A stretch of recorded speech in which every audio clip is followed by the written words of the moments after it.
মাছের মুড়ো দিয়ে লাউ ঘন্ট। তো এখানে লাউটাকে কেটে নিয়েছি, নিয়ে নুন হলুদ দিয়ে সিদ্ধ করে নিয়েছি কড়াইতে। এখানে দিয়েছি কাঁচা লঙ্কা, মাছের মুড়োটা ভেজে নিয়েছি।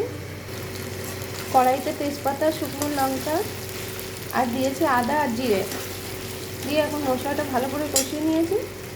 মশলাটা হয়ে গেছে, তো এখন আমি এখানে সিদ্ধ করা লাউটা দিয়ে দিচ্ছি।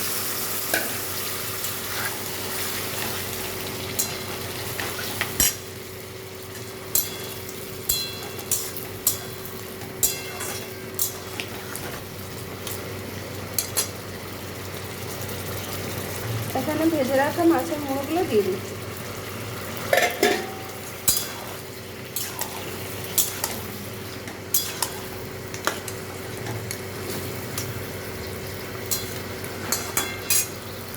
এখানে আমি একটু মিষ্টি দিয়ে দিচ্ছি।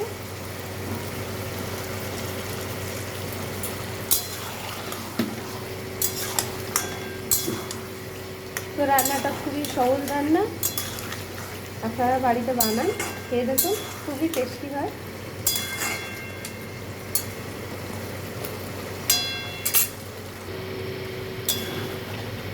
তো এখন এটা নামানোর টাইম হয়ে গেছে। তো এখন আমি এখানে একটু ভেজে রাখা গরম মশলার গুঁড়ো দিয়ে দিচ্ছি। তো এই ভাজা গরম মশলার গুঁড়োটা দিয়ে খেয়ে দেখবেন কেমন লাগে, খুব টেস্টি। আর এখন এই গরমের সময় লাউ ঠান্ডা জিনিস, শরীর ঠান্ডা করে, আর তার মধ্যে মাছের মাথা এমনিই খেতে ইচ্ছে করবে।